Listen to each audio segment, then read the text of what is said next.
하나님 말씀 보도록 하겠습니다. 마태복음 5장 21절부터 26절까지의 말씀입니다. 마태복음 5장 21절부터 26절까지의 말씀, 저와 여러분이 한 절씩 교독하시고 마지막 절은 합독하도록 하겠습니다. 마태복음 5장 21절부터 26절까지의 말씀입니다. 교독합니다. 옛 사람에게 말한 바 살인하지 말라. 누구든지 살인하면 심판을 받게 되리라 하였다는 것을 너희가 들었으나 노하는 자마다 심판을 받게 되고 형제를 대하여 나가라 하는 자는 공회에 잡혀가게 되고 미련한 놈이라 하는 자는 지옥불에 들어가게 되리라. 그러므로 예물을 제단에 드리려다가 거기서 내 형제에게 원망 들을 만한 일이 있는 것이 생각나거든. 예물을 제단 앞에 두고 먼저 가서 형제와 화목하고 그 후에 와서 예물을 드리라. 너를 고발하는 자와 함께 길에 있을 때 급히 사화하라. 그 고발하는 자가 너를 재판관에게 내어주고 재판관이 옥리에게 내어줘 옥에 가둘까 염려하라. 진실로 내게 이르노니 내가 한 푼이라도 남김이 없이 다 갚기 전에는 결코 거기서 나오지 못하리라. 아멘. 우리 주변에 있는 분들에게 이렇게 한번 인사하도록 하겠습니다. 주일 아침에 당신의 근처에 앉아서 진짜 다행입니다. 네, 앞뒤로도 인사하겠습니다. 내 옆에 앉으셔서 너무 감사합니다. 네, 하나님의 은혜 가운데 우리 함께하는 시간이 즐거운 교회 되기를 소망합니다. 우리 빛과 소금 교회가 성도들의 모임 자체가 예배이고 그 예배를 통해 항상 기쁨이 있는 그런 교회 되시기를 주님의 이름으로 축원합니다. 네, 오늘은 마태복음 36번째 강의 시간입니다. 5장 21절부터 26절까지의 말씀을 가지고 현행범이라는 제목으로 하나님 말씀 증거하도록 하겠습니다.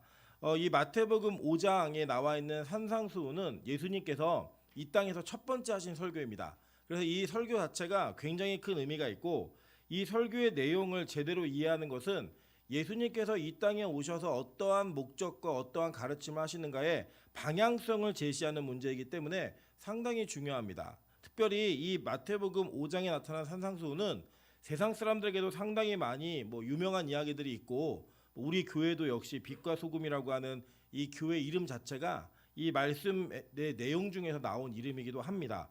그러나 그렇게 유명한 것만큼 또 역시 많이 오해가 될 수 있고 잘못 해석하면 마치 이 땅에서 살아가는 행동 강령 정도의 개념으로 이해할 수 있는 그런 책이기도 하기 때문에 그런 부분이기도 하기 때문에 조금 더 심도 있게 살펴봐야 될 필요성이 있다고 생각을 합니다. 우리 일전에 살펴본 바와 같이 이 마태복음 5장에 나타난 산상수훈의 이야기는 갑자기 등장한 이야기가 아니라 구약에 나타난 스토리 안에서 이것이 분명한 대칭을 이루고 기록된다는 것을 여러분 이미 여러 번 배우셨습니다. 그래서 우리가 기억하는 바와 같이 이 마태복음 5장은 구약시대에 있었던 십계명과 대칭이 되는 스토리고 이야기입니다. 그래서 구약의 율법이 어떻게 완성되는가를 보여주는 내용이기 때문에 이 내용 자체를 이해하는 것은 구약을 이해할 수 있는, 구약을 그리스도의 관점으로 이해할 수 있는 굉장한 큰 문이 열린다고 저는 생각합니다. 우리 이 내용들을 같이 살펴보시면서 지금 우리가 구약 때 하나님께서 말씀하신 그 옛 계명이었던 살인하지 말라라는 계명이 오늘 현실에서 어떻게 여러분과 저에게 적용되어야 되는지, 그리고 우리는 어떻게 그것을 살펴보고 우리 안에 적용해야 시켜야 하는지를 같이 나누는 그런 귀한 시간 되기를 소망합니다. 자, 먼저는 이렇게 이해하시면 좋을 것 같아요. 이 전에 있는 바로 위의 스토리가 뭐였냐면 예수님과 율법관의 관계를 이야기했습니다. 그죠? 그 관계 속에서 예수님이 율법의 완성이고 마침이 된다라는 이야기를 우리는 이미 배웠습니다. 그 내용이 구체적으로 이야기하면 이렇게 우리 접근할 수 있을 것 같습니다. 먼저 어떻게 그럼 완성하셨는가 이 내용을 보도록 할게요. 요한복음 19장 28절부터 30절 한번 보겠습니다. 그 후에 예수께서 모든 일이 이미 이루어진 줄 아시고 성경을 응하게 하려 하사 이르시되 내가 목마르다 하시니 거기 신포도주가 가득히 담긴 그릇이 있는지라. 사람들이 신포도주를 적신해면에 우슬초에 매어 예수의 입에 대니 예수께서 신포도주를 받으신 후에 이르시되 다 이루었다 하시고 머리를 숙이니 영혼이 떠나가시니라 라고 얘기했어요. 자, 예수님께서 십자가에서 분명한 선언을 하나 하셨는데 그게 뭐냐면 다 이루었다예요. 이게 헬라어로는 텔레오라는 단어인데 이 단어의 뜻이 뭐냐면 마치다, 이루다, 성취하다 라는 뜻입니다. 그러니까 예수님이 십자가에서 무언가를 마치신 거예요. 무언가를 성취하시고 무언가를 분명히 이루셨다라고 선언했습니다.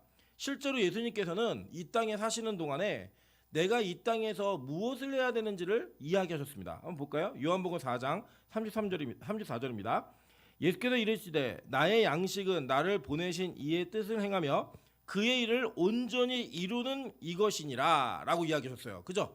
그러니까 이게 뭐냐면 예수님이 그 사마리아 여인과 수가성의 여인과 대화를 나누고 있는데 이 대화를 나누기 전에 이 제자들이 먹을 거 구하러 갔단 말이에요. 먹을 거 구하러 갔다가 다시 와가지고 대화를 듣다 보니까 예수님이 배부르다라는 이야기 하시니까 누가 예수님께 뭐 드렸어? 이렇게 얘기하니까 아니 그게 아니야. 내 양식은 내가 이 땅에 와서 하나님의 일을 온전히 이루는 게 내 양식이야 라고 말씀하셨다고요. 이게 뭐냐면 여러분 우리가 보통 이렇게 얘기하잖아요. 다 먹고 살자고 하는 짓이지 뭐 이렇게 보통 얘기하잖아요. 우리가 그게 뭐냐면 우리가 하는 일의 목적이 무엇인지를 얘기해 주는 거예요. 그게 뭐냐면 먹기 위해서 일을 한다는 거예요. 근데 예수님의 그 살아계시는 목적과 예수님이 이 땅에 계시는 이유와 목적을 양식으로 표현하는 내용이 뭐냐면 내가 하나님의 일을 이루기 위해 이 땅에 있다라고 얘기하신 거예요. 그리고 그 이루다라는 단어가 바로 헬라어로 똑같은 단어의 텔레오라는 단어인데 이 단어를 예수님께서 십자가에서 마지막 선언하시면서 마지막 그 죽으심을 맞이하신 거예요. 그러니까 예수님 분명히 무언가 이루기 위해 왔다라는 겁니다. 그게 뭐냐? 자 보니까 이렇게 얘기하는 거예요. 자 요한복음 7장 37절부터 39절 한번 읽어볼게요. 명절 끝날 곧 큰 날에 예수께서 서서 외쳐 이르시되 누구든지 목마르거든 내게로 와서 마시라. 나를 믿는 자는 성경의 이름과 같이 그 배에서 생수의 강이 흘러나오리라 하시니 이는 그를 믿는 자들이 받을 성령을 가리켜 말씀하신 것이라. 예수께서 아직 영광을 받지 않으셨으므로 성령이 아직 그들에게 계시지 아니하시더라 라고 이야기했어요. 자 여기 보면 아까 우리 요한복음 19장 읽은 내용 중에 이 내용에 보시면 예수님이 십자가에서 자 모든 일을 이루려 하시고 성경을 응하게 하려 하사 이렇게 표현해요. 그죠? 그런 다음에 하신 말씀이 뭐예요? 첫 마디가 목마르다예요. 목마르다. 내가 목마르다예요. 그러니까 예수님이 목마르다는 이야기 하시니까 신포도주가 담긴 그릇을 그것을 가지고 이제 신포도주 적시 해면을 우슬초에 메어서 예수의 입에 대었다라고 얘기해요. 여기 보면은 성경에 마태복음에는 이 병행 구절인데 맛을 보시고 더 이상 드시지 않았다라고 얘기합니다. 왜 그러냐면 그 당시에 이 신포도주에는 몰약을 넣어서 마치 마취제와 같은 역할을 했기 때문에 십자가의 고통을 줄이기 위한 방법으로 뭐 먹었다 이렇게 얘기하는 학자들도 있지만 예수님 그건 거절하신 거예요. 근데 맛은 보셨어요. 분명히. 왜 맛은 보셨냐면 무언가를 이루기 위해 그 맛을 보셨다라는 거예요. 자, 이거는 조금 이 구약의 내용과 대칭적인 내용이 필요한데 자 보시면 이런 거예요. 예수님이 십자가에 달려 돌아가실 때에는 어떠한 모습으로 돌아가신지 여러분 한번 기억해 보세요. 자, 예수님의 옷을 벗겼죠. 그죠? 그러니까 우리 보통 보면은 예수님 십자가에 달려 돌아가신 모습을 보면 예수님이 이렇게 그 소위 말하는 팬티는 입고 계신 것처럼 이렇게 보여지잖아요. 근데 실제 십자가형은 절대 실오라기 하나 걸치지 못하겠습니다. 다 벗겼어요. 남자든 여자든 간에 온 알몸으로 이렇게 올라가는 거예요. 그런데 이 알몸으로 올라가서 십자가의 그 형을 당할 때는 머리에 가시관을 썼고 예수님 특별히 그리고 양쪽 손에 이 못을 박았죠. 다리에도 못을 박고 이 못을 박아서 예수님 달았는데 벗겨진 몸이 그대로 드러났고 그 수치와 모욕을 그대로 받으시는 거예요. 그런데 여러분 인간이 최초로 벗음을 통해 부끄러움을 느꼈던 사람이 누구였어요? 예? 아담이었잖아요. 아담과 하와가 그 벗겨진 것 수치를 누가 대신 당하시는 거예요? 예수님께서 그 십자가 다 감당하시는 거예요. 그 모든 걸 감당하시면서 예수님은 마지막 아담으로서 이 모든 것을 감당하는 죄에 대한 대가를 치루어내는 교회의 대표가 되시는 거예요. 무슨 얘기 이해되시죠? 예수님께서 이게 인간의 모든 인류의 대표가 되시는 거예요. 그러니까 이 대표가 되셔서 예수님께서 십자가에서 하신 말씀은 하나님의 아들로서도 십자가의 못이 박히셨지만 동시에 우리 인간의 대표로서도 십자가의 형을 치러내신 거예요. 그래서 그 고통을 다 감내하시는데 예수님이 그래도 뭐라고 얘기하시냐면 내가 목마르다라고 얘기하셨어요. 그죠? 이 목마름은 뭐에 대한 목마름인가? 보시면 이거예요. 예수님이 요한복음 안에서 수가성의 여인을 만나가지고 그 목마름에 대한 이야기를 하시면서 목마르지 않는 샘이 있다라고 이야기하셨어요. 한번 볼까요? 요한복음 4장 14절입니다. 다 같이 한번 읽어볼게요. 시작. 이 목마르지 아니하리니 내가 주는 물은 그 속에서 영생하도록 솟아내는 샘물이 되리라. 자, 그러니까 목마름과 이 목마르지 않는 것에 대한 차이를 예수님은 수가성 여인에게 뭐라고 얘기하셨냐면 내가 주는 물을 마시라는 거예요. 그죠? 그 물을 마시는 자는 그 속에서 물이 영생하도록 솟아나겠다라고 얘기했어요. 그러니까 이거를 생명과 연결지었다고요. 그러니까 목마름은 요한복음 내에서 목마름은 뭐하고 대치되어 있는 거예요? 영원한 생명과 대치되어 있는 거예요. 그러니까 이건 뭐야? 죽음에 대한 목마름인 거예요. 내가 사망이 되니까 목말라지는 거예요. 뭘 해도 채워지지가 않는 거예요. 그러니까 예수님은 이 교회의 대표로서 십자가에서 그 형을 당하시면서 내가 목마르다라는 그 선언을 한 건 뭐냐면 우리 인류 전체가 사망에 묶여있는 자들이기 때문에 우리는 뭘 해도 항상 목마르다는 거예요. 그래서 그걸 뭘로 채우시는 거예요? 신포도주로 그것을 상징적으로 채우시는 거예요. 포도주는 뭘 상징했는데요? 예수의 피를 상징하잖아요. 그러니까 그 예수의 보혈을 먹는 그 자가 목마르지 않을 거다라고 얘기하셨죠. 내가 참된 음료고 내가 참된 양식이다라고 얘기하시면서 예수님의 그 피가 너희들의 참된 음료니까 그 피를 먹는 자는 영원히 목마르지 않겠고 죽지 않겠다 이 이야기잖아요. 그것을 예수님은 교회의 대표로서 이루어내신 거예요. 즉 이 율법 안에 매여 있는 모든 자들은 항상 사망에 매여서 목마를 수밖에 없는 존재라는 거예요. 여러분 이미 십계명 우리가 배우셨지만 십계명에 있는 10계명을 통하여 우리는 그 십계명을 통과할 수 있는 자다, 통과 못하는 자다. 통과 못하는 자라는 게 증명이 됐다고요 이미. 그러니까 그 계명이 우리 안에 들어오면 우리는 목마를 수밖에 없는 거예요.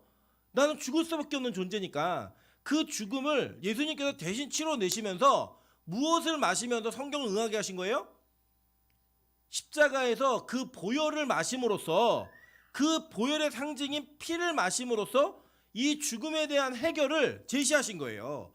그래서 예수님께서는 이 보혈의 음료인 예수의 피를 마시는 자마다 영원히 목마르지 아니할 거더라 이걸 얘기한 거예요. 그리고 그걸 이루신 다음에 내가 다 이루었다라고 얘기한 거예요. 뭐를요? 율법의 요구를 다 이루어냈다는 거예요. 그러니까 이제는 율법이 죽어버린 거예요. 더 이상 사망이 여러분을 주관할 수 없고 우리를 주관할 수 없다라고 하는 것을 선언한 거란 말이에요.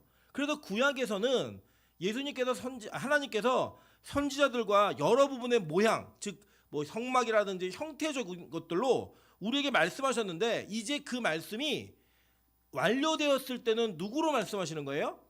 예수로만 말씀하시는 거예요. 한번 볼까요? 히브리서 1장 1절과 2절입니다. 옛적의 선지자들을 통하여 여러 부분과 여러 모양으로 우리 조상들에게 말씀하신 하나님이 이 모든 날 마지막에는 아들을 통하여 우리에게 말씀하셨으니, 그죠? 마지막에 누구로 얘기한다는 거예요? 예수로 얘기한다는 거예요. 그래서 성경 전체가 뭘로 해석돼야 되는 거예요? 예수로 해석돼야 되고 예수로 완성이 되는 거라고요. 이걸 얘기하는 겁니다. 그러니까 여기에 이렇게 이 율법의 완성인 예수 그리스도의 선언이 분명히 있었다고요. 있었는데 뜬금없이 예수님께서 옛 율법을 소환해 버리는 거예요. 그죠? 보세요. 오늘 보시면 21절에 보세요. 본문에 옛사람에게 말한 바 살인하지 말라 이렇게 얘기했어요. 그죠? 이미 이거는 구약에 나타난 이야기라고요. 그런데 여러분 잘 보시면 십계명을 이게 여러분 우리 이미 배우셨지만 십계명을 배울 때 예리하신 분들은 뭔가 차이점 하나 발견하셨을 게 있을 거예요. 한번 볼게요. 출애굽기 20장 13절부터 16절입니다. 살인하지 말라, 간음하지 말라, 도둑질하지 말라, 내 이웃에 대하여 거짓 증거하지 말라, 내 이웃의 집을 탐내지 말라, 내 이웃의 아내나 그의 남종이나 그의 여종이나 그의 소나 그의 낙이나 무릇 내 이웃의 소유를 탐내지 말라라고 얘기하셨어요. 자, 근데 여기 보면은 제가 지금 출애굽기 20장 13절부터 16절까지의 내용은 10계명 중에 몇 계명부터 몇 계명까지예요? 예? 6, 7, 8, 9, 10이라고요. 예. 1, 2, 3, 4, 5가 아니고 6, 7, 8, 9, 10이에요. 근데 여러분 1, 2, 3, 4, 5를 보시면 첫 번째 계명이 뭐였죠? 나 외에 다른 신을 섬기지 말라. 두 번째 계명은요? 아로새기 우상을 만들지 말라. 세 번째는요? 여호와 이름을 망년대 일컫지 말라. 4계명은 안식일을 거룩하게 지키라. 5계명은 내 부모를 공경하라라고요. 이 5가지의 내용을 잘 읽어보시면 제가 지금 간략하게 요약했지만 1, 2, 3, 4, 5계명은 거기에 맞는 해설이 붙어 있어요. 해설이 붙어 있다고요. 왜 다른 신 섬기지 말라? 나는 질투하는 여호와인즉. 기억하시죠? 그죠? 예. 뭐 형상 하늘에 있는 것이나 땅에 있는 것이나 바다에 있는 것이나 형상 만들지 마 얘기했고, 여호와 이름을 거룩히 망령되이 일컫지 말라라고 얘기할 때도 그 이름에 왜 그렇게 해야 되는지를 얘기하셨다고요. 안식일을 거룩하게 지켜라. 나는 창조주이니까 안식 거룩하게 지켜라 얘기하셨다고요. 부모를 공경하라. 부모를 공경하는 자는 이 땅에서 장수할 것이다 얘기를 하셨단 말이에요. 분명히 그렇게 얘기하셨는데 6, 7, 8, 9, 10은 설명이 없어요. 해설이 없고 그냥 계명의 목록만 쭉쭉쭉 얘기했다고요. 그래 이 계명의 목록을 얘기한 이 계명의 나머지 부분들은 신약에서 완성하시는 거예요. 예수님께서. 이게 어떻게 완성하시냐면 오늘 이 말씀에서 완성하시는 거예요. 제가 증명해 드리면, 자, 오늘 26절까지가 본문이잖아요. 27절 한번 보세요. 27절 뭐라고 얘기하나? 또 간음하지 말라 하였다는 것을 너희가 들었으나 이렇게 얘기해요. 그죠? 그러니까 이게 무슨 몇째 계명이에요? 그 다음 계명이잖아요. 그러니까 그 다음 계명들에 대한 해설을 지금 예수님께서 하시는 거라고요. 잘 따라오고 계시죠? 이걸 잘 이해하셔야 마태복음에 있는 옛 계명을 왜 예수님이 꺼내셨는지를 우리가 알 수 있는 거예요. 자, 그러니까 우리가 이제 같이 공감할 수 있는 내용은 이거예요. 여지껏 배운 내용을 보시면 산상수훈에 이야기하고 있는 전체 내용이 율법이 우리의 힘으로 지킬 수 있다 없다? 없다예요. 그래서 결국엔 누구로만 이 율법을 이뤄내고 완성할 수 있다? 예수의 도우심이 없이는 할 수 없다예요. 그래서 뭐 긍휼력인다 이거 우리 못하잖아요. 그죠? 이게 복받은 자만 할 수 있는 거라고요. 그 내용들을 계속 선언하면서 이제는 더 이상 너희들이 어떤 율법을 행동 양식이나 강령으로 지킬 수가 없어. 그건 없는데 이거를 어떻게 지킬 수 있는지를 예수님이 해설해 주시는 거예요. 지금 그 해설 속에 첫 번째 등장하는 계명이 뭐예요? 살인하지 말라요. 살인하지 말라. 자, 보세요. 예수님께서는 전체 율법을 2가지로 요약하셨어요. 그 내용이 뭔가 한번 볼게요. 마태복음 22장 36절부터 40절입니다. 선생님, 율법 중에서 어느 계명이 크니까? 예수께서 이르시되 내 마음을 다하고 목숨을 다하고 뜻을 다하여 주 너의 하나님을 사랑하라 하셨으니 이것이 크고 첫째 되는 계명이요 둘째도 그와 같으니 내 이웃을 내 자신같이 사랑하라 하셨으니 이 2계명이 온 율법과 선지자의 강령이니라 라고 얘기하셨어요. 그죠? 그러니까 예수님이 10계명을 2파트로 나누셨는데 첫 번째는 뭐예요? 주 너의 하나님을 사랑하라라고요. 그런데 여러분 잘 보시면 우리 10계명 배우실 때 뭔가 하나 그 이전에 아시던 것과는 조금 다른 내용을 배우신 게 뭐냐면 내 부모를 공경하라는 계명이에요. 이 계명이 이전에는 우리는 관계 속의 계명이라고 여겼잖아요. 그런데 이 계명이 어디로 들어갔어요? 하나님과의 관계성으로 들어갔죠. 예. 왜 기억 안 나시겠지만 잘 한번 생각해 보세요. 이게 들으시면 기억 나실 거예요. 부부 관계가 천국에 있어요, 없어요? 없죠. 그러면 부모 자식 간의 관계가 천국에 있어요, 없어요? 없어요. 예. 이 땅에서만 존재하는 유한한 관계라고요. 그러면 부부 관계든 부모 자식 간의 관계를 하나님이 왜 이 땅에 주셨어요? 예. 예수 그리스도와 교회와의 관계, 하나님과 우리와의 관계를 모형으로 이 땅에 허락해 주신 거예요.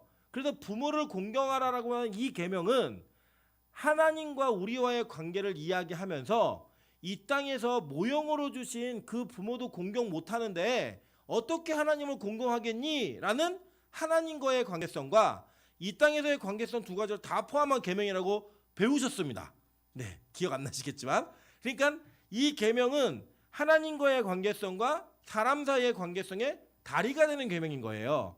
그래서 이 계명이 앞으로 가면 하나님과의 관계성을, 뒤에 포함되면 사람과의 관계성을 이야기하는 건데 본질적으로는 누구의 관계성이 우선이에요? 하나님과의 관계성이에요. 그래서 제가 설명드렸던 게 뭐냐면 부모에게 공경하고 부모에게 순종하는 건 하는 건데 뭐 안에서 하라고 얘기했죠? 주 안에서 하라라고 이야기했어요. 뭐 예를 들면 부모가 야, 너 교회 가지 마. 그러면 가야 돼요, 안 가야 돼요? 가야 되죠. 그러니까 이 주님의 뜻 안에서 공경하라는 거지 그 뜻을 어기면서까지 공경하라는 건 아니었어요. 그러니까 이 계명은 어디에 우선하는 계명이에요? 하나님과의 관계성에 우선하는 계명이라고요. 그래서 이 성경 전체의 율법이 어떻게 요약되냐면 먼저는 너의 하나님을 사랑하라라고 하는 계명으로 요약이 되고, 두 번째는 내 이웃을 내 자신같이 사랑하라라고 하는 계명에 다 포함된다는 거예요, 이 내용이. 그래서 이 두 가지 요약하면서 이것만 지키면 모든 계명을 다 지키는 거야 라고 얘기하셨다고요. 그렇게 요약한 내용 속에 지금 첫 번째 이웃과의 관계성을 이야기하는 살인하지 말라라는 계명이 우리 안에 쏙 들어오는 거예요. 자, 그런데 이걸 보시면 이 구약 자체에서도 하나님께서는 하나님의 율법이 어떻게 우리에게 존속되고 이루어질 수 있는지 힌트를 이미 주셨어요. 자, 여러분 잘 기억해 보세요. 십계명은 어디에 새기셨죠? 하나님이 돌판에 새겨주셨는데 첫 번째 돌판, 처음 만든 돌판은 깨졌어요. 그죠? 한번 볼까요? 출애굽기 32장 15절부터 19절입니다. 모세가 돌이켜 산에서 내려오는데 두 증거판이 그의 손에 있고 그 판의 양면 이쪽 저쪽에 글자가 있으니 그 판을 하나님이 만드신 것이요 글자는 하나님이 쓰셔서 판에 새기신 것이더라. 여호수아가 백성의 요란한 소리를 듣고 모세에게 말하되 진중에서 싸우는 소리가 나나이다. 모세가 이르되 이는 승전가도 아니요 패하여 부르짖는 소리도 아니라 내가 듣기에는 노래하는 소리로도 하고 진에 가까이 이르러 그 송아지와 그 춤추는 것들을 보고 크게 노하여 손에서 그 판들을 산 아래로 던져 깨뜨리니라 라고 얘기했어요. 자, 여기 보시면 첫 번째 모세가 하나님께 율법을 받아 내려올 때는 돌판 그대로를 그냥 갖고 내려왔어요. 그러니까 이 모세가 나이는 많았지만 힘이 굉장히 셌습니다. 돌판 들고 내려온 거예요. 들고 내려오다 보니까 지금 이 계명에 쓰여 있는 이야기들이 지키면 복을 받고 못 지키면 저주를 받는 내용이잖아요. 그 내용을 들고 내려오는데 지금 밑에 백성들이 뭐하고 앉아 있는 거예요? 저주받을 짓을 하고 앉아 있는 거예요. 1, 2, 3, 4, 5계명을 한꺼번에 다 어기고 있는 거예요, 지금. 그러니까 이 모세 입장에서는 이 돌판의 계약서가 백성에게 적용이 되면 어떤 일이 벌어져요? 다 죽어야 된다고요. 그래서 이 돌판을 얼른 깨뜨려 버리는 거예요. 막 화가 나고 깨뜨린 게 아니에요. 막 이런 나쁜 놈들을 깨뜨린 게 아니라 아이고 큰일 났네 이거 안 되는 대로 얼른 깨뜨리는 거예요. 그러니까 여러분 예를 들면 우리도 어떤 계약을 해 집을 계약했는데 그 집이 막 담보가 너무 많이 잡혀 있다. 빨리 어떻게 해야 돼요? 계약을 파기해야죠. 그런 것처럼 이거를 빨리 파기해야지만 됐던 그 상황이었던 거예요.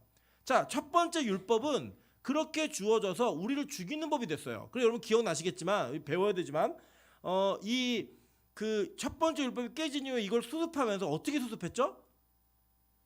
하나님께서 이 모세가 야 아직 하나님 편에 서 있는 사람 나와. 그래서 누가 나와요? 레위 지파가 나왔고 그 레위 지파가 나와서 너희들 칼을 차고 이쪽 끝에도 저쪽 끝까지 가면서 걸린 사람 다 죽여. 그게 형제든 누구든 간에 다 죽여 이렇게 얘기했다고요. 그래서 쭉 가면서 몇 명이 죽어요? 3,000명이 죽었습니다. 그날. 그렇게 첫 번째 율법의 그 돌판은 우리가 그 돌판이 적용되면 다 죽는데 그 안에서 상징적으로 3,000명만 죽은 거예요. 그리고 그걸 무마시켰다고요. 죽음을 더 이상. 이런 내용이었어요. 그러면 이제 그 율법이 끝났어요? 아니에요. 두 번째 돌판을 주시는데 첫 번째 돌판과 두 번째 돌판은 차이가 있어요. 한번 볼게요. 신명기 10장 1절부터 5절입니다. 그때 여호와께서 내게 이르시기를 너는 처음과 같은 두 돌판을 다듬어 가지고 산에 올라 내게로 나아오고 또 나무개 하나를 만들라. 내가 깨뜨린 처음 판에 쓴 말을 내가 그 판에 쓰리니 너는 그것을 그 궤에 넣으라 하시기로 내가 조각목으로 궤를 만들고 처음 것과 같은 돌을 다듬어 손에 들고 산에 오르매 여호와께서 그 총의 날에 산 위의 불 가운데서 너희에게 이르신 십계명을 처음과 같이 그 판에 쓰시고 그것을 내게 주시기로 내가 돌이켜 산에서 내려와서 여호와께서 내게 명령하신 대로 그 판을 내가 만든 궤에 넣었더니 지금까지 있느니라 라고 이야기해요. 자, 그러니까 두 번째 돌판, 두 번째 주신 율법은 어디에 들어가 있어요? 궤 안에. 이 궤가 무슨 궤예요? 법궤잖아요. 법궤. 이 법궤 안에 들어가 있는 거예요. 근데 여러분 법궤 안에 들어가 있는데 우리가 아직 아쉽게도 법궤를 정확히 배우진 않았지만 법궤 내용을 기억해 보시면 법궤는 덮개가 있었죠. 그 덮개를 속죄소라고 부릅니다. 속죄소라고 부르는데 이 법궤 위에는 천사가 날개를 맞대고 얼굴을 마주 보면서 밑을 쳐다보고 있는 모습으로 이게 형상이 새겨져 있었어요. 그런데 이 속죄소 위에 있는 뚜껑 위에 있는 천사가 밑을 바라보면 뭐가 보이는 거예요? 십계명이 보이는 건데 이 십계명에 있는 율법은 우리를 어떻게 하는 법이에요? 죽이는 법이었다고요. 그런데 이 죽이는 법이었던 그 법을 그대로 적용하지 않는 방법이 있었어요. 그게 뭐예요? 대속죄일 날 이 그러니까 양을 잡아 염소를 잡아서 그 염소의 피를 가지고 속죄소 위에다 뿌려요. 그러니까 속죄소가 어떤 형태로 되냐면 접시 형태로 돼 있어요. 플래터 형태로 이렇게 그 피를 담을 수 있는 형태로 그 피를 뿌려가지고 그 속죄소 위에 있는 천사가 안에 있는 법계의 내용을 그 율법의 내용을 그대로 보고 적용하지 않도록 거기다 뭘 덮은 거예요? 피를 덮은 거예요. 그게 여러분 유월절에도 있었고 다 아시잖아요, 그죠? 예. 그러니까 지금 첫 번째 돌판과 두 번째 돌판은 조금 똑같은 내용인데 달라요. 이게 첫 번째 거는 그대로 적용돼서 죽었다고요, 사람이. 근데 두 번째 돌판은 가리워지고 용서하고 해결되어지는 은혜가 있는 거예요. 뭘로 말미암아? 어린 양의 피로 말미암아. 그 일이 이루어지는 그 내용이 기록되어 있는 거예요. 그래서 두 번째 돌판인 이 십계명은 뭘 상징하는 거예요? 예수 그리스도를 상징하는 거라고요. 이 돌판 자체가 법궤 안에 들어가 있는 돌판이. 그래서 이 두 번째 돌판인 그 법궤 안에 있는 두 번째 돌판의 상징이었던 그 예수가 오늘 그것을 성취하고 완전하게 이루시는 그 모습으로 우리에게 설교하고 계신 거예요. 이해되셨나요? 네, 이게 바로 신약에 나타난 새로운 율법인 거예요. 네, 새로운 율법. 자, 그 내용 한번 보도록 할게요. 그러면 살인하지 말라고 하셨는데 이 살인하지 말라라는 살인하다라는 단어가 히브리어는 라짜흐라는 단어입니다. 이 단어가 뭐냐면 죽이다, 도륙하다 이런 뜻이에요. 자, 그러면 하나님께서 살인 자체를 금하셨어요. 예를 들면 우리 불교는 살생을 금하죠. 불교가 왜 고기를 안 먹어요? 네, 기독교가 불교보다 좋은 점 중에 하나가 뭐냐? 고기를 먹을 수 있다는 거 아니에요. 그죠? 네. 우리가 고기를 교회에서 못 먹겠으면 불교로 갔을 몇 명 지체가 있지만 불교에는 살생하지 말라라고 얘기하는 것은 뭐 고기를 포함해, 그러니까 짐승을 포함해서 목까지도 곤충까지도 안 돼요. 예, 어떤 것도 안 돼요. 그래서 이해는 안 돼요. 식물도 생명인데 그걸 식물로 또 먹어도 돼요. 이해는 안 되지만 어쨌든 살생을 금하는 그런 금지의 내용이었어요? 아니었어요, 여러분. 잘 보시면 하나님께서는 가나안 땅에 들어가는 이스라엘 백성들에게 뭐라고 말씀하셨냐면 야, 너희들 호흡 있는 건 다 죽여. 이 얘기했다고요. 그러니까 이 살인이라고 하는 이 내용 자체가 어떤 행위적인 내용 자체를 금지하는 건 아니었어요. 심지어는 하나님께서는 이 짐승을 죽이고 도륙하는 방법으로 우리 인간을 구원하시는 구원을 이루셨다고요. 상징으로서 그 내용들이 이미 있어요. 한번 계속 보시면 돼요. 자, 그러면 먼저 이 살인이 어떻게 시작되었고 어떤 것으로 출발했는가 이 내용을 우리는 먼저 살펴봐야 될 필요성이 있겠죠. 자, 그 내용 한번 보도록 할게요. 자, 요한복음 8장 44절부터 보겠습니다. 너희는 너희 아비 마귀에게서 났으니 너희 아비의 욕심대로 너희도 행하고자 하느니라. 그는 처음부터 뭐한 자요? 살인한 자요. 진리가 그 속에 없으므로 진리에 서지 못하고 거짓을 말할 때마다 제 것으로 말하나니 이는 그가 거짓말쟁이요 거짓의 아비가 되었습니다 라고 얘기합니다. 자, 왜 그러면 하나님께서는 이 땅에 오신 하나님인 예수님께서는 왜 마귀를 살인자라고 얘기했죠? 왜 마귀를 살인자라고 얘기했어요? 그는 처음부터 살인한 자요라고 얘기했잖아요. 왜 살인한 자였어요? 누구 죽였어요? 마귀가 아담과 하와를 죽였잖아요. 원래 영원히 사는 존재였는데 영원히 사는 존재에게 뭘 권했죠? 선악과 먹으라고 권했고 그 선악과를 먹은 자들이 어떻게 됐어요? 죽었다고요. 여러분, 예를 들어 제가 여러분에게 청산가리가 들어간 사과를 주면서 이거 드세요. 이거 먹으면 눈이 밝아집니다 라고 얘기해서 그걸 여러분 먹게 하면 뭐예요? 그게 살인이잖아요. 살인. 그 살인을 누가 제일 먼저 했냐? 마귀가 했다고. 마귀가. 근데 이 살인한 장소가 어디예요? 에덴 동산이에요. 자, 에덴 동산은 어느 땅이죠? 하나님의 땅이라고요. 하나님의 기업. 이 에덴 동산이라고 이 울타리란 자체가 이 성전을 표현하기도 하고 하나님의 동산. 우리 기억나시죠? 우리 2부 때 배우고 있는데 성막의 출발이 어디예요? 에덴이었고 그 에덴의 원초가 새하늘과 새 땅이었잖아요. 거룩한 하나님의 땅에서 살인이 시작된 거예요. 살인이. 여러분, 그렇게 시작된 것처럼 지금 그 마귀를 본받은 첫 번째 아들인 가인이 살인을 저질러요. 한번 볼게요. 창세기 4장 8절부터 9절입니다. 가인이 그의 아우 아벨에게 말하고 그들이 들에 있을 때에 가인이 그의 아우 아벨을 쳐 죽이니라. 여호와께서 가인에게 이르시되 내 아우 아벨이 어디 있느냐? 그가 이르되 내가 알지 못하나이다. 내가 내 아우를 지키는 자이니까 라고 얘기해요. 자, 어디서 쳐 죽였어요? 들에서. 네. 이 들이라고 하는 단어가 히브리어는 사데라는 단어인데 들, 땅, 밭 이거예요. 그러니까 잘 보세요. 하나님께서 땅은 이스라엘에게 뭘로 주셨죠? 기업으로 주셨다고. 기업으로. 그러니까 이 땅이 하나님의 관점에서 볼 때는 하나님의 땅은 거룩한 땅이에요. 그래서 하나님께서 하나님의 약속의 땅인 거룩의 땅을 밟을 때마다 하나님이 요구하셨던 게 뭐냐면 야, 이 땅은 거룩하니 너희는 뭘 하라 그랬죠? 신을 벗으라 라고 얘기했잖아요. 그래서 모세의 신을 벗겼고 여호수아의 신을 벗겼다고요. 이 땅 자체가 거룩한 땅이니까. 자, 지금 잘 따라오고 계시죠? 자, 이 땅의 거룩한 그곳에서 지금 가인이 아벨을 쳐 죽였어요. 최초의 인간으로서 최초의 살인을 저질렀다고요. 그런데 이 살인이 누구 간에 일어난 살인이에요? 네? 사람인데 가인과 아벨이 무슨 사이예요? 형제 관계인 거예요. 형제. 그러니까 오늘 옛 계명을 얘기하고 너를 살인하지 말라 했더니 살인하면 심판을 받게 되리라 이렇게 얘기한 다음에 형제에 관한 이야기 하는 거예요. 지금 이해되세요? 보시면 22절 보세요. 나는 너에게 이르노니 형제에게 노하는 자마다 이렇게 얘기했잖아요. 그러니까 이 살인, 최초의 살인이 누구의 관계 속에서 일어났어요? 형제의 관계 속에서 일어났다고요. 어디에서? 하나님이 주신 거룩한 땅에서. 하나님의 땅에서 형제 사이에서 이 살인 사건이 벌어진 거예요. 그럼 살인의 이유가 뭐였냐? 한번 읽어볼게요. 살인의 이유가 뭐였나?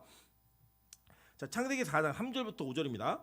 세월이 지난 후에 가인은 땅의 소산으로 제물을 삼아 여호와께 드렸고 아벨은 자기도 양의 첫 새끼와 그 기름으로 드렸더니 여호와께서 아벨과 그의 제물을 받으셨으나 가인과 그의 제물은 받지 아니하신지라. 가인이 몹시 분하여 안색이 변하니 이 분하다라는 히브리어가 하라라는 단어인데 빨갛게 되다, 진노하다, 타오르다 이런 뜻이에요. 그러니까 뭔가 이렇게 우리가 화나면 얼굴 막 울그락불그락 하잖아요. 그걸 얘기하는 그 단어에서 이 가인이 이 아벨을 죽였던 살인의 이유와 그 이유와 시작이 뭐였냐면 출발은 이유는 하나님이 내 예배는 안 받고 동생 예배는 받은 거예요. 형제 간에 같이 예배를 드렸는데 어떤 사람의 예배는 받았고 어떤 사람의 예배는 받지 않았던 그 차이가 그 가인으로 하여금 뭐가 일어나겠어요? 분이 일어나겠다고요. 분이. 그래서 그 분노가 이 살인의 출발이었어요. 네. 이유 없이 죽인 게 아니에요. 이유가 뭐였냐면 예배를 실패한 자가 예배를 성공한 자를 죽이는 거예요. 지금 이 내용으로 있는 거예요. 그래서 오늘 성경에 보시면 마태복음 5장 22절 오늘 22절 본문 나는 너에게 이르노니 형제에게 노하는 자마다 헬라어로는 오르기조라는 단어인데 이게 성내다, 화내다, 분노하다 이런 뜻이에요. 노하는 자마다 심판을 받게 되고 형제에 대하여 라가라 하는 자는 이 라가라고 하는 이 단어가 이 원래는 흐라카라고 하는 히브리어의 헬라식 발음이에요. 근데 이 내용이 뭐냐면 죄송해요. 레이카라고 하는 단어의 그 헬라식 발음이 이 라가예요. 근데 이게 무슨 뜻이냐면 머리 빈 놈 이런 뜻이에요. 골빈 놈, 뇌가 없는 놈 이런 뜻이라고요. 그렇게 얘기하는 자마다 심판을 받게 공회에 잡혀가게 되고 미련한 놈이라는 자는 어디에 들어간대요? 지옥불에 들어간대요. 지옥불에. 지금 이 내용을 보시면 성경에서 분명하고 정확하게 얘기하는 내용이 뭐냐? 이 첫 살인이었던 분노 그리고 예배에 실패한 자 이 분노로 인해서 사람이 사람을 쳐 죽였어요. 근데 그 관계가 어떤 관계예요? 형제 관계였다고요. 그리고 그 장소가 어디예요? 에덴 동산이었고 살인의 장소가 이 하나님의 주신 거룩한 땅이었다고요. 거기에서 서로 죽고 죽이는 일이 벌어진 거예요. 근데 그 원인이 뭐다? 예배에 실패한 자가 그죠? 분노로 살인을 저질러 버린 거예요. 아담도 뭘 실패했어요? 하나님을 예배하는 아바들을 실패한 거예요. 그러니까 그 예배가 실패된 장소에서 뭐가 일어난 거예요? 살인이 벌어지는 거예요. 그러니까 지금 이 구약의 율법을 완성하는 모든 완성은 누구에게 있다? 예수에게 있다는 거예요. 그런데 그 예수를 향한 예배, 즉 예수로 드리는 예배를 실패한 자들은 뭘 저지른다는 거예요? 살인을 저지른다는 거예요. 어디에서요? 교회에서. 지금으로 따지면 우리가 예배를 실패하면, 형제에게 분노하면 이 모든 것들이 연결돼서 이 모든 것이 우리한테 적용될 때 어떻게 적용되냐면, 우리가 이 땅에서 하나님이 주신 거룩한 곳에서 거룩한 자들과 함께 예배를 드리며 살아가는 것이 교회의 모습이에요. 원래 모습. 그 모습이 실패되어지고 어긋나게 되면 우리는 누구에게? 예배를 성공한 자들이 예배를 실패한 자들에게 맞아두는 일이 벌어진다는 거예요. 그 예배 성공은 뭔데요? 예수로 예배드리는 거예요. 예수로. 예수만이 모든 걸 완성할 수 있으니까. 즉 예수로 완성하는 자들과 예수로 완성하지 못하는 자들의 이 죽고 죽이는 일이 벌어지는 일들이 벌어진다는 거예요. 지금 이 뒤에 이게 제가 똑같은 내용이에요. 이 뒤에 내용에 뭐 예배드리려다가 너네들 뭐 형제에게 원망들을 만한 있거든 뭐 가서 화해하고 와라 이 얘기잖아요. 똑같은 얘기 제가 다 찾아드릴게요. 이 내용을 증명해드릴게요. 자 보세요. 그러면 살인이 저질러졌는데 이 살인을 어떻게 하나님이 해결하셨는가예요. 살인 사건을. 자 창세기 3장 15절 21절입니다. 다 같이 읽어볼게요. 시작. 내 후손도 여자의 후손과 원수가 되게 하리니 여자의 후손은 내 머리를 상하게 할 것이요 너는 그의 발꿈치를 상하게 할 것이니라 하시고. 자 먼저 이 앞구절을 3장 15절을 보면 살인이 저질러진 그 관계 속에서 하나님이 이 문제를 어떻게 해결하셨냐면, 이거는 여자의 후손이 뱀의 후손의 머리를 박살내는 걸로 해결할 거야 라고 말씀하셨어요. 그죠? 그거는 누구냐? 첫 번째 살인의 출발이었던 마귀 새끼에게 주신 말씀이에요. 그러니까 마귀 새끼가 어떻게 죽게 될지를 하나님이 얘기하신 거예요. 자 그리고 이 살인을 저질렀던, 살인에 대한 죄악을 저질렀던, 하나님을 공경하는 관계를 깨뜨려 버렸던 이 아담과 하와는 이 문제가 어떻게 해결되었나 한번 볼게요. 여호와 하나님이 아담과 그의 아내를 위하여 뭘 지어 입히셨어요? 가죽옷을 지어 입히셨다고요. 누군가를 도륙하고 누군가를 죽여버림으로 말미암아 그 죽음으로 인해, 죄 없는 자의 죽음으로 인해 죄 있는 자들이 부끄러움이 가려지고 죄의 문제가 해결되는 일이 벌어졌다고요. 벗은 몸이 가려지게 됐다고요. 아까 십자가에서 율법을 완성하신 예수 그리스도의 모습과 그대로 포개지는 거예요, 이게. 그래서 여러분 잘 보시면 이 로마 병정들이 예수님을 십자가에 달기 전에 그의 옷을 찢어서 나눠 가져요. 그죠? 그 옷이 무슨 상징인데요? 지금 이 가죽옷의 상징인 거예요. 예수의 죽음으로 말미암아 원래 우리가 당해야 되는 벗음의 부끄러움을 예수님께서 그대로 당하시면서 그 옷으로 원래 부끄러워될 자들이 그걸 나눠 갖게 되는 거예요. 그게 십자가의 그 은혜 아래 상징되어 있는 모든 모습들인 거예요. 그게 이 구약의 이 내용이었어요. 즉, 이 살인 사건의 해결 방법이 뭐였냐? 첫째, 마귀의 머리를 박살내겠다 이거예요. 그래서 마귀가 저지른 살인을 다시 살리시겠다는 거예요, 예수가. 그죠? 여자의 후손이. 그리고 또 한 가지 뭐였냐? 이 예수의 죽음으로 말미암아 살인에 관련되어서 이 죄가 있었던 공범들, 이 공범들에게 부끄러움을 덮이는 일을 허락하시겠다는 거예요. 그래서 이게 어떻게 구약에서는 예언으로 모형으로 나오는가 한번 볼게요. 창세기 4장 25절부터 26절입니다. 아담이 다시 자기 아내와 동침함에 그가 아들을 낳아 그의 이름을 셋이라 하였으니, 그러니까 셋은 누구 때문에 나온 아들이에요?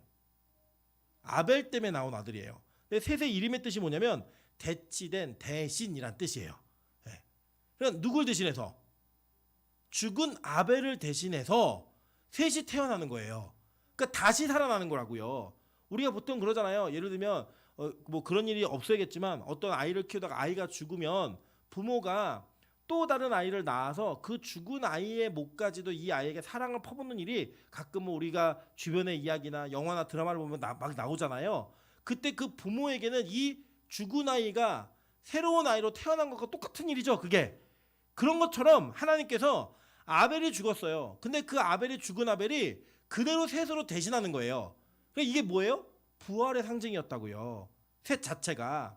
그리고 그 부활의 상징인 셋이 낳은 아들의 이름이 뭐예요?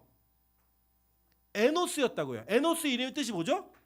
죽을 수밖에 없는 존재란 뜻이에요. 그러니까 이 마귀의 거짓말과 살인에 대한 교사로 인해 죽을 수밖에 없는 자들이 누구의 이름을 불렀어요?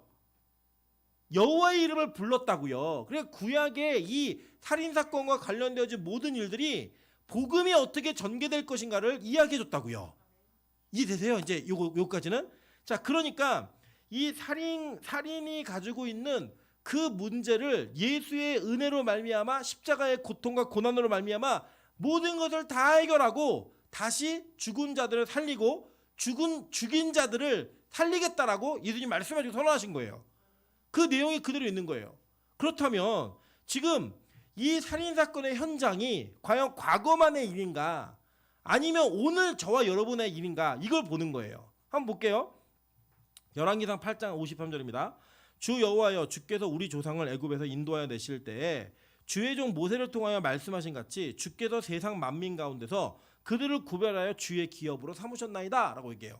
자, 기업으로 삼았다 라고 얘기해요.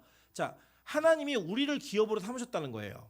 그러면 이 기업으로 삼았는데 이 하나님께서 우리가 기업인데 그 기업의 상징으로 이스라엘에게 줬던 게 뭐예요? 기업의 뜻이 뭐예요? 세습되어지는 자산이에요. 세습되어진 자산. 이 세습되어지는 자산을 하나님이 모형으로 이스라엘 백성들에게 나눠줬어요. 뭐예요 그게? 땅이었잖아요. 가나안 땅. 이 가나안 땅을 나눠줬는데 실제로는 하나님은 누가 기업이라는 거예요? 이스라엘 백성이 기업이라는 거예요. 너희들 다 내 거고 내 기업인데 이 기업은 약속의 자녀들이 계속 이어져 내려가는 거예요. 세습되어지는 마귀에게 뺏기지 않는 자산이에요. 다른 이에게 주지 않는 자산이라고요. 누가요? 저와 여러분이.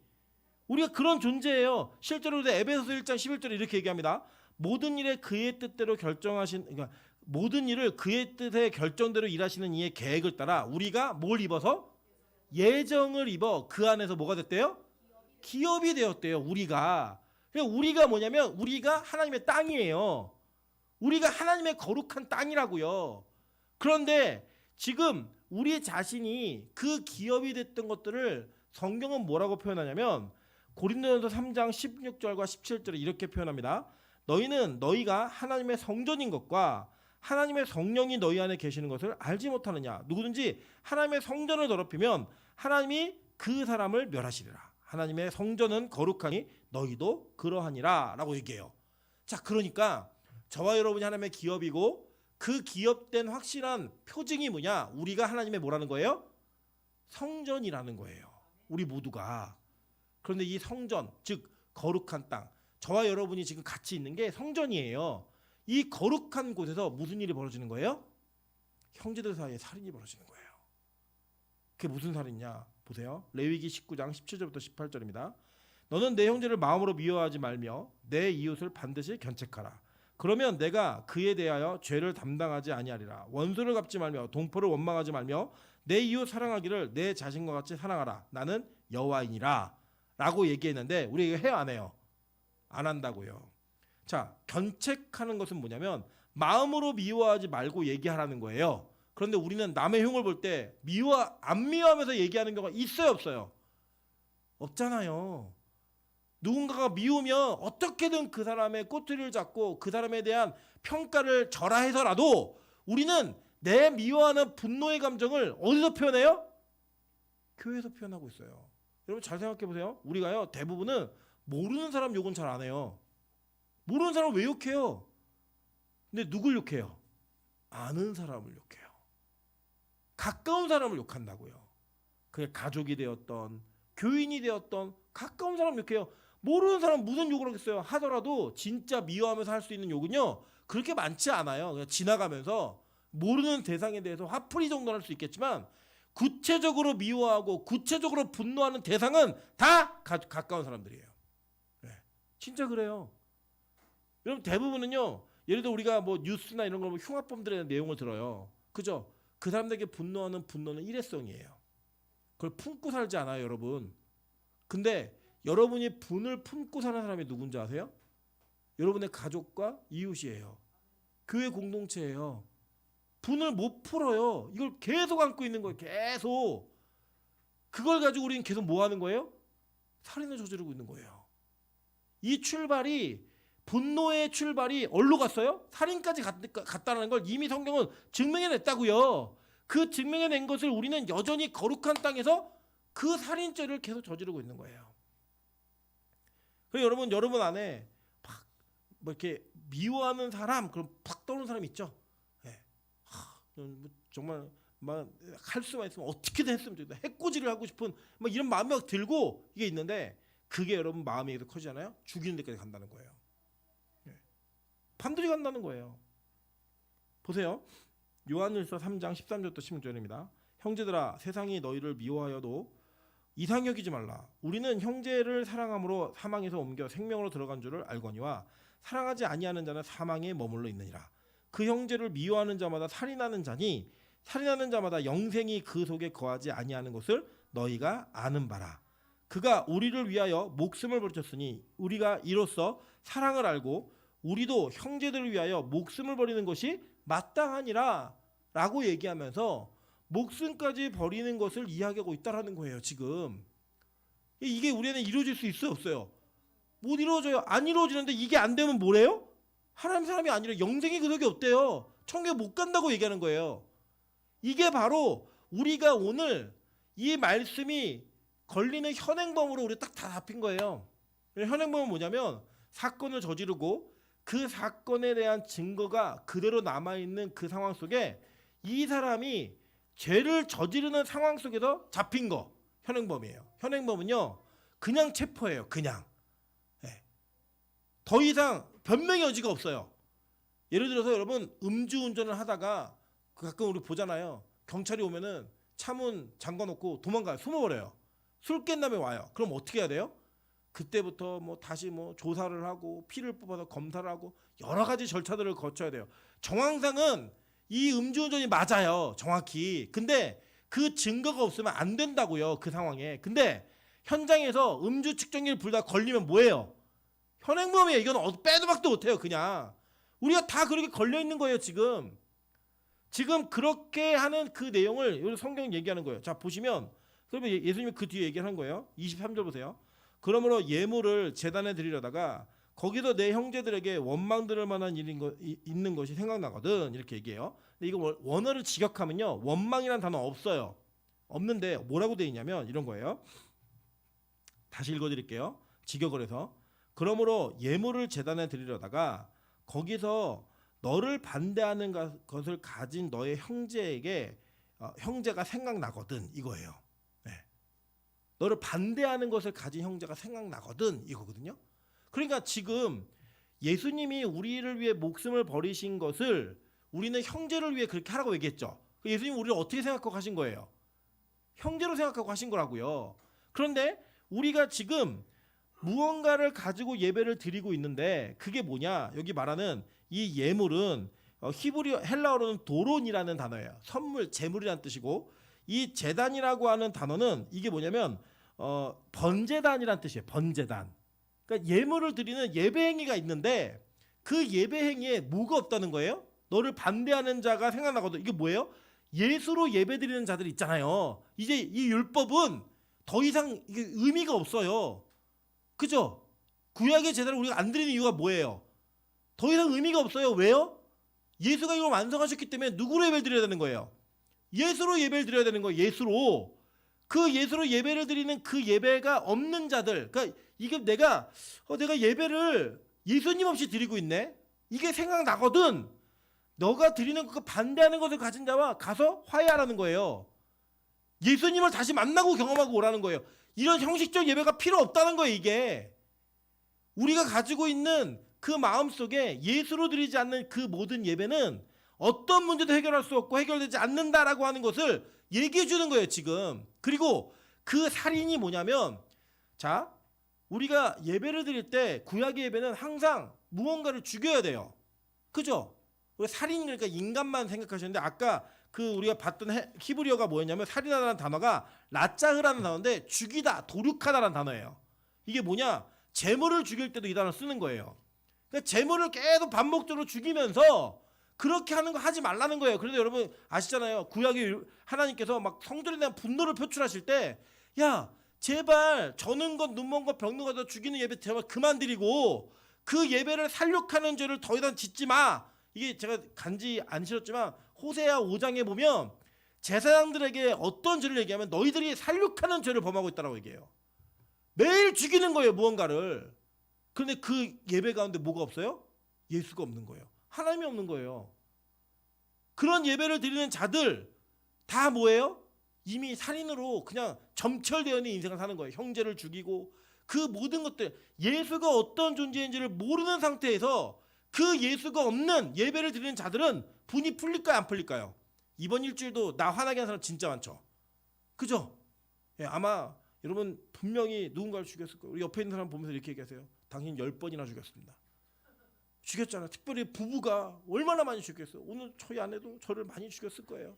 예, 저도 저희 아내를 많이 죽였지만 같이 서로 죽이고만 사는 거예요. 그런데 그걸 하고 나서요, 여기 와서 예배를 드리면 우리는 괜찮다고 생각하는 거예요. 하나님이 얘기하시는 거예요. 야, 그만두고 가서 예수가 없는 예배를 드리는 그 예배 아무 소용 없으니까 가서 예수와 같이 화해하라는 거예요. 같이 연합된 화해가 이루어지고 그리고 와서 예배하라는 거예요. 그거 아니면 소용이 있다 없다? 없는 거예요. 그리고 막 기도할 때 막 하나님 저놈을 혼내주세요 막 이러면서 예배 드리는 그게 가능해요, 안 가능해요? 안 가능하다고. 형제 사이는 안 가능해요. 하나님 저 장로를, 저 권사를, 저 집사를 다리를 똑 부러뜨려 주십시오. 이게 돼요, 안 돼요? 안 된다고요. 우리 시어머니 좀 빨리 데려가세요. 돼요, 안 돼요? 안 된다고요. 그렇게 하는 예배를 수없이 많이 드리고 있는 거예요, 우리가 여전히 뭐예요? 살인죄를 저지르고 있는 자들인 거예요. 그래서 이 구약의 율법을 문자로 이해한 자들은 살인하지 말라라는 문자적 계명을 지키고 살았어요. 근데 의미는 하나도 안 지킨 거예요. 그래서 그걸 갖고 오늘 예수님이 해석을 해주는 거예요. 해설. 너희들 옛날에 살인하지 말라는 얘기 들었지? 그 살인하지 말라라는 그 단어가 뭘 얘기하는 건지 아니? 그래서 그걸 해설해 주시는 거예요, 오늘. 그리고 이게 누구로만 완성할 수 있다는 거예요? 예수로만 완성한다는 거예요. 그리고 그 뒤에 보면은 이런 얘기 나와요. 25절 보세요. 너를 고발하는 자와 함께 길에 있을 때 급히 사와라. 그 고발하는 자가 너를 재판관에게 내어주고 재판관이 옥리에게 내어줘 옥에 가둘까 염려하라. 진실로 내게 이르노니 내가 한 푼이라도, 이 한 푼이라는 단어가 헬라어로는 고드란트란 단어 아시죠? 고드란트가 뭐냐면 우리로 따지면 우리에게 제일 작은 돈의 단위가 뭐예요? 한국 돈은 1원이잖아요. 원. 그 원처럼 고드란트는 로마의 화폐 중에 가장 최소 단위예요. 그러니까 이게 뭐냐면 돈 빌린 거 갚아라 이런 의미가 아니고 너희가 저지른 죄악의 문제를 이걸 예수로 말미암아 해결하지 않으면 1원까지라도 다 토해내고 다 해결해내야 돼. 이거예요. 죄의 대가를 다 치러내야 된다는 거예요. 그래서 그것을 못하잖아요, 우리가. 그러니까 뭘 하라고 얘기하냐면 예수로 예배하라는 거예요. 예수 품에 안겨서 예배하는 거예요. 율법의 완성이 예수님이니까. 그걸 먼저 선언하는 거니까 이게 뜬금없어 다른 말이 아니에요. 17절부터 20절까지 이야기가 뒤에 있는 스토리하고 떨어진 이야기가 아니라고요. 같은 이야기예요. 통째 이야기. 예수로 율법이 완성되었는데 너희들 옛 계명 이거 알지? 이게 무슨 뜻인지 알아? 요거야. 그러니까 이걸 지키려면 어떻게 해야 된다? 예수에게로 와야 된다는 거예요. 십자가로 돌아와야 된다는 거예요. 그 얘기를 예수님께서 산에서 얘기하시는 거예요. 그래서 잘 보세요. 구약에 이 살인의 죄가 저질러지면 살인의 죄를 해결하는 방식이 있었어요. 그게 뭔지 한번 설명해 줄게요. 민수기 35장 11절부터 14절입니다. 너희를 위하여 성읍을 도피성으로 정하여 부지 중에 살인한 자가 그리로 피하게 하라. 이는 너희가 복수할 자에게서 도피하는 성을 삼아 살인자가 회중 앞에 서서 판결을 받기까지 죽지 않게 하기 위함이라. 너희가 줄 성읍 중에 6 도피성이 되게 하되 세 성읍은 요단 이쪽에 두고 세 성읍은 가나안의 땅에 두어 도피성이 되게 하라라고 얘기했어요. 이게 뭐냐면 살인 저지른 자는 무조건 뛰는 거예요. 얼려요. 도피성으로 뛰는 거예요. 그런데 잘 보세요. 이게 의도적 살인에 대해서는 이 보장을 하지 않아요. 의도적 살인이 저질러지면 어떻게 해요? 뛰어도 중간에 잡힌다는 거예요. 못 도망가고 거기까지. 그런데 의도적이지 않은 사람들은 도망가게 하나님이 허락하신다는 거예요. 그러니까 우리에게는 뭐가 필요하냐면 우리가 가지고 있는 의도, 내 안에 성령의 법은 누군가를 미워하고 싶어요? 안 미워하고 싶어요? 안 미워하고 싶다고요. 여러분 진짜 은혜 받아보세요. 은혜 받으면 그렇게 믿던 남편이 너무나 사랑스러워져요. 저희 아내가 막 쌩쌩하다가 막 찬바람이 싹싹 나다가도 이 교회 가서 예배하고 와서 은혜 받으면요 바로 해결돼요. 네. 잊어버리는 거예요. 그거를 원래 우리는 그런 존재라고요. 원래 그렇게 만들어졌는데 우리의 옛사람이 우리를 놔줘요, 안 놔줘요? 안 놔줘요. 그러니까 우리는 의도적으로 살인한 자예요, 부지 중에 살인한 자예요? 에? 우리는 원래는 나는 살인을 저지르는 사람이 아니에요. 안 미워하는 사람이라고요. 우리가 은혜 받은 상태, 하나님의 원래 창조진 상태로서는 우리는 죄 짓는 자예요, 안 짓는 자예요? 안 짓는 자라고요. 그런데 우리가 내 죄가 내 안에서 나는 원하지 않는데 자꾸 죄를 짓게요, 안 짓게요? 짓게 하잖아요. 그러니까 우리는 어떻게 살인한 자예요? 의도적이지 않게 부지 중에 살인한 자예요. 나도 모르게 미워한 거예요. 옆 사람에게 이렇게 한번 인사하겠습니다. 원래는 그렇게까지 미워할 마음 없었다고. 원래 그렇게까지 미워할 마음 없었는데 미움이 막 솟아 오르는 거예요, 막. 그죠? 그래갖고 그렇게 살인한 자들은 다 무슨 사람들이에요? 부지 중에 살인한 자들이에요. 그래서 우리는 어디로 뛰어야 돼요? 도피성으로 뛰어야 되는 거예요.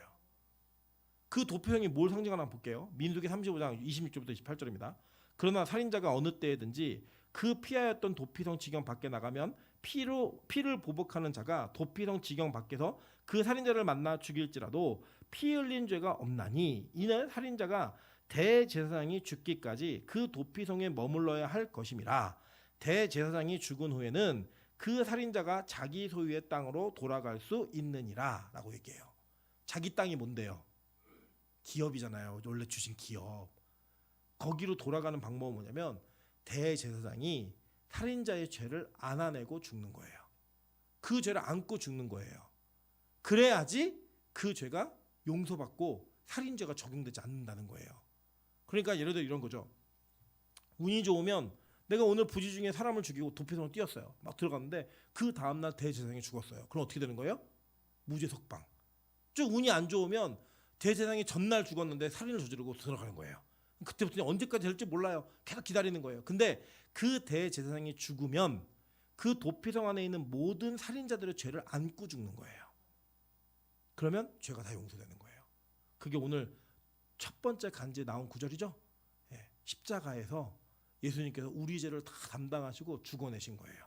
그러면서 다 이루었다 얘기하니까 다 이루신 그 이름으로 말미암아 우리의 사망의 죄가, 살인의 죄가 해결받는 은혜가 주어지게 되는 거예요. 이거 이해하셨어요? 이게 바로 신약의 율법의 해설인 거예요. 새 돌판의 해설인 거예요. 이걸 예수님께서 우리에게 해결해 주시는 거예요. 그래서 우리는 무조건 누구에게 뛰어야 되는 거예요? 예수께 뛰는 거예요. 지금 여러분이 드리는 이 예배가 도피성이에요. 지금 여러분이 이렇게 예배하는 그 예배가 하나님의 품에 안겨 있는 예배예요. 그리고 우리가 이렇게 그 예배 가운데 예수의 이름을 부르며 찾으면 여러분이 저지른 부지 중에 저지른 살인의 죄 미워했잖아요. 싫어했잖아요. 멍청이라고 골빈놈이라고 얘기했잖아요. 바보라고 말했잖아요. 그렇게 말한 모든 죄악의 문제가 해결된다는 거예요. 여러분 그게 바로 복음입니다. 그 복음을 예수님이 오늘 산에서 선포하시는 거예요. 산상수훈, 산에서 선포된 첫 번째 율법의 해설을 지금 예수님이 자세하게 해주시는 거예요. 그래서 우리는 서로 미워할 수 없는 존재입니다. 근데 오늘 현행범으로 잡혔어요. 현행범으로 들켰다고요. 지금부터 뭐 하셔야 돼요? 예수께 뛰어야 돼요. 도피성으로 달려야 되는 겁니다. 그렇게 달리셔서 여러분의 죄악의 문제가 해결받음으로 말미암아 살인의 죄 때문에 여러분 심판받고 지옥불에 떨어지는 일이 없는